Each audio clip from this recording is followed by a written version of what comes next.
ರಾಜ್ಯದಲ್ಲಿ ಸಿಲಿಂಡರ್ಗಾಗಿ ಪರದಾಟ ಮುಂದುವರೆದಿದೆ. ಕಲಬುರಗಿಯ ಅಫ್ಜಲ್ಪುರದಲ್ಲಿರುವ ಶ್ರೀ ಸೇವಾ ಇಂಡಿಯನ್ ಗ್ಯಾಸ್ ಏಜೆನ್ಸಿ ಮುಂದೆ ಗ್ರಾಹಕರು ಖಾಲಿ ಸಿಲಿಂಡರ್ ಹಿಡಿದು ಕ್ಯೂ ನಿಂತಿದ್ರು. ಇತ್ತ ಮಂಡ್ಯದಲ್ಲಿ ಆಟೋ ಗ್ಯಾಸ್ಗಾಗಿ ಆಟೋ ಚಾಲಕರು ಮುಗಿಬಿದ್ದಿದ್ರು.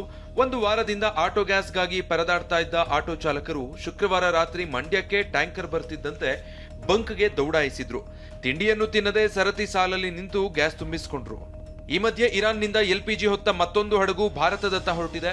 ಸುರಕ್ಷಿತವಾಗಿ ಹಾರ್ಮುಜ್ ಜಲಸಂಧಿ ದಾಟಿರುವ ಜಗ ವಿಕ್ರಮ ಹಡಗು ಏಪ್ರಿಲ್ 15ರಂದು ಮುಂಬೈಗೆ ಆಗಮಿಸಲಿದೆ. 20,400 ಮೆಗಾಟನ್ LPG ಹೊತ್ತ ಜಗವಿಕ್ರಮ ಹಡಗಿನಲ್ಲಿ 24 ಸಿಬ್ಬಂದಿ ಇರೋ ಬಗ್ಗೆ ಮಾಹಿತಿ ಇದೆ. ಅಬ್ಬಬ್ಬಾ, ಡಿಸೈನ್ ಜ್ಯುವೆಲ್ಲರಿ ಕಲೆಕ್ಷನ್ಸ್, ಕಣ್ಣು ಕುಕ್ಕುವ ವಜ್ರದ ಆಭರಣಗಳು, ಬೆಳ್ಳಿಯ ಪೂಜಾ ಸಾಮಗ್ರಿಗಳು, ಜೊತೆಗೆ ಗರಿಗರಿಯಾದ ನೋಟುಗಳ ಕಂತೆ. ಒಂದ ಎರಡ, ಬರೋಬ್ಬರಿ 6 ಕೆಜಿ ಚಿನ್ನ, 5 ಕೆಜಿ ಬೆಳ್ಳಿಯನ್ನ ನೋಡಿ ಲೋಕಾಯುಕ್ತ ಅಧಿಕಾರಿಗಳೇ ದಂಗಾಗಿದ್ದಾರೆ. ಇದು ಬೆಳಗಾವಿ ನಗರಾಭಿವೃದ್ಧಿ ಕೋಶದ ಎಂಜಿನಿಯರ್ ಅಜಯ್ ಸಿಂಗ್ ರಜಪೂತ್ ಮನೆಯಲ್ಲಿ ಸಿಕ್ಕಿದ ಕೋಟಿ ಖಜಾನೆಯ ದೃಶ್ಯ.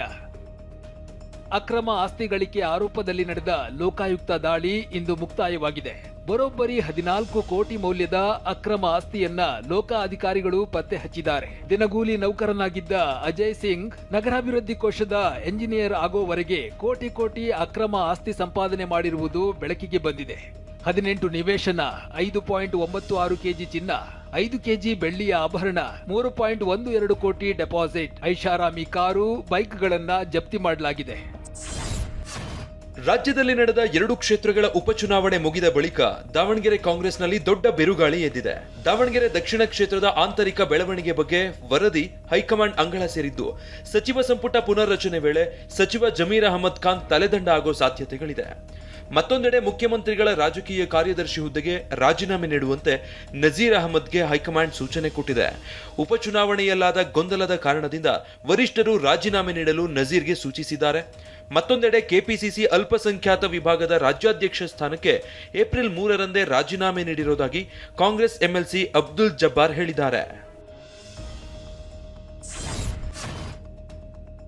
ಮುಖ್ಯಮಂತ್ರಿ ರಾಜಕೀಯ ಕಾರ್ಯದರ್ಶಿ ಹಾಗೂ MLC ನಜೀರ್ ಅಹಮದ್ ರಾಜೀನಾಮೆಗೆ ಹೈಕಮಾಂಡ್ ಸೂಚನೆ ವಿಚಾರ ಸಂಬಂಧ ಪ್ರತಿಕ್ರಿಯಿಸಲು AICC ಅಧ್ಯಕ್ಷ ಮಲ್ಲಿಕಾರ್ಜುನ ಖರ್ಗೆ ನಿರಾಕರಿಸಿದ್ದಾರೆ. ಇನ್ನು ಈ ಎಲ್ಲದರ ಬಗ್ಗೆ ಈಗ ನಾನು ಮಾತಾಡಲ್ಲ, ಅಲ್ಲಿನ ಸ್ಥಳೀಯ ನಾಯಕರ ಬಳಿ ರಿಪೋರ್ಟ್ ತರಿಸಿಕೊಂಡು ಮಾತಾಡ್ತೀನಿ ಅಂತ ಕೆಪಿಸಿಸಿ ಅಧ್ಯಕ್ಷ DK ಶಿವಕುಮಾರ್ ಹೇಳಿದ್ದಾರೆ. ದಾವಣಗೆರೆ ಉಪಚುನಾವಣೆಗೆ ಸಂಬಂಧಪಟ್ಟಂತೆ ನಜೀರ್ ಅವರು ರಾಜೀನಾಮೆ ಸಲ್ಲಿಸಕ್ಕೆ ಹೇಳಿದ್ದೀರಾ ಸರ್? ಏನೋ ಸೂಚನೆ ಕೊಟ್ಟಿದ್ದೀರಂತೆ ಸರ್?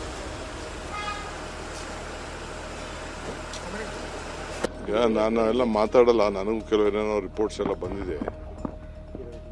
ಮೈನಾರಿಟಿ ಪ್ರೆಸಿಡೆಂಟ್ ಕೂಡ ರೆಸಿಗ್ನೇಷನ್ ಸಬ್ಮಿಟ್ ಮಾಡಿದ್ದಾರೆ.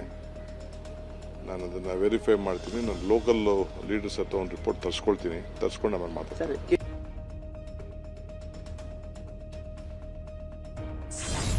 ಬೆಂಗಳೂರಲ್ಲಿ ಇಂದು JDS ಶಕ್ತಿ ಪ್ರದರ್ಶನ ನಡೆಯಿತು. GBA ಚುನಾವಣೆ ದೃಷ್ಟಿಯಲ್ಲಿಟ್ಟುಕೊಂಡು ಕೆಂಗೇರಿ ಬಳಿ ಕೊಮ್ಮಘಟ್ಟದಲ್ಲಿ ಆಯೋಜಿಸಲಾಗಿದ್ದ ಬೃಹತ್ ಸಮಾವೇಶದಲ್ಲಿ ದಳಪತಿಗಳು ಅಬ್ಬರಿಸಿದ್ರು. ಈ ಸಮಾವೇಶದಲ್ಲಿ ಖುದ್ದು HD ದೇವೇಗೌಡರು ಭಾಗಿಯಾಗಿದ್ರು. ಸಮಾವೇಶದಲ್ಲಿ ಮಾತನಾಡಿದ HD ದೇವೇಗೌಡರು ಕುಮಾರಸ್ವಾಮಿ ಅವರ ಗ್ರಾಮ ವಾಸ್ತವ್ಯ ಕಾರ್ಯಕ್ರಮವನ್ನು ಸ್ಮರಿಸಿದ್ರು.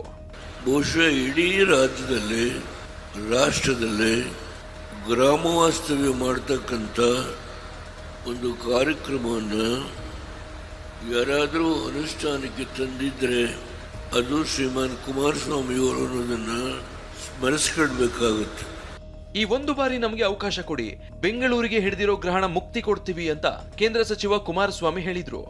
ಬೆಂಗಳೂರು ನಗರದ ನಾಗರಿಕರಿಗೆ ನಾನು ಮನವಿ ಮಾಡ್ತಕ್ಕಂಥದ್ದು, ಒಂದು ಬಾರಿ ನಾಡಿನಲ್ಲಿ ಕರ್ನಾಟಕ ನಾಡಿನ ಜನತೆ ಮತ್ತು ಬೆಂಗಳೂರು ನಗರದ ನಾಗರಿಕರು ಒಂದು ಅವಕಾಶವನ್ನು ಜಾತ್ಯತೀತ ಜನತಾ ದಳಕ್ಕೆ ನನ್ನ ನೇತೃತ್ವದಲ್ಲಿ ನೀವು ನೀಡಿ, ಈ ಬೆಂಗಳೂರು ನಗರದ ಅಭಿವೃದ್ಧಿ ಅಷ್ಟೇ ಅಲ್ಲ, ಈ ನಾಡಿಗೆ ಆಗಿರ್ತಕ್ಕಂಥ ಒಂದು ರೀತಿಯ ಗ್ರಹಣಗಳನ್ನು ಏನು ನಡೆಸಿದ್ದಾರೆ, ಆ ಗ್ರಹಣಗಳಿಗೆ ಮುಕ್ತಿಯನ್ನು ಕೊಡ್ತಕ್ಕಂಥದ್ದಕ್ಕೆ ಈ ಪಕ್ಷವನ್ನು ಒಂದು ಬಾರಿ ಪರೀಕ್ಷೆ ಮಾಡಿ ಅಂತ ಹೇಳಿ ನಾಡಿನ ಜನತೆಗೆ, ಬೆಂಗಳೂರು ನಗರದ ನಾಗರಿಕರಿಗೆ ಈ ವೇದಿಕೆ ಮುಖಾಂತರ ನಾನು ಮನವಿಯನ್ನು ಮಾಡ್ತಾ ಇದ್ದೇನೆ. ಬಳಿಕ ಮಾತನಾಡಿದ JDS ಯುವ ಘಟಕದ ರಾಜ್ಯಾಧ್ಯಕ್ಷ ನಿಖಿಲ್ ಕುಮಾರಸ್ವಾಮಿ ಬೆಂಗಳೂರಿಗೆ ಕುಮಾರಸ್ವಾಮಿ ಅವರ ಕೊಡುಗೆಯನ್ನ ನೆನಪಿಸಿದ್ರು.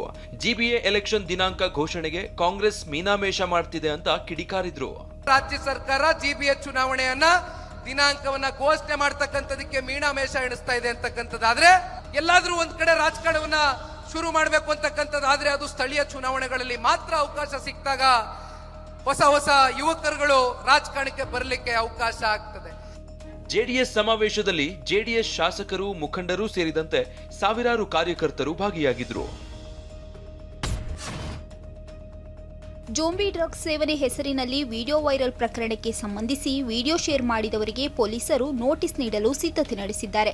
ಒಟ್ಟು 1.5 ಲಕ್ಷ ಜನರಿಂದ ವಿಡಿಯೋ ವೈರಲ್ ಆಗಿದೆ. ಹೆಚ್ಚು ವೈಭವೀಕರಿಸಿ ವಿಡಿಯೋ ವೈರಲ್ ಮಾಡಿರುವ 25ರಿಂದ 30 ಜನರಿಗೆ ನೋಟಿಸ್ ನೀಡಲು ಸಿದ್ಧತೆ ನಡೆದಿದೆ. ಪ್ರಧಾನಮಂತ್ರಿ ನರೇಂದ್ರ ಮೋದಿ ಮತ್ತು ಲೋಕಸಭೆ ವಿಪಕ್ಷ ನಾಯಕ ರಾಹುಲ್ ಗಾಂಧಿ ಒಟ್ಟಿಗೆ ಕಾಣಿಸಿಕೊಂಡ ಅಪರೂಪದ ಘಟನೆ ನಡೆದಿದೆ.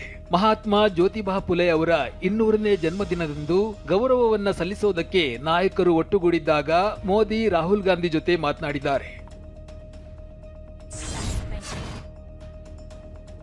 ಖ್ಯಾತ ಗಾಯಕಿ ಆಶಾ ಭೋಸ್ಲೆಗೆ ಹೃದಯ ಸ್ತಂಭನ ಆಗಿದ್ದು ಮುಂಬೈನ ಬ್ರೀಚ್ ಕ್ಯಾಂಡಿ ಆಸ್ಪತ್ರೆಗೆ ದಾಖಲಿಸಲಾಗಿದೆ. ಆಸ್ಪತ್ರೆಯ ಐಸಿಯುನಲ್ಲಿ ಆಶಾ ಭೋಸ್ಲೆ ಅವರಿಗೆ ಚಿಕಿತ್ಸೆ ನೀಡಲಾಗ್ತಾ ಇದೆ. ಆಶಾ ಭೋಸ್ಲೆ ಕಳೆದ 70 ವರ್ಷಗಳಿಂದ ಹಲವು ಭಾಷೆಗಳಲ್ಲಿ ಅಗಣಿತ ಹಾಡುಗಳಿಗೆ ಧ್ವನಿ ನೀಡಿದ ದಂತಕಥೆಯಾಗಿದ್ದಾರೆ.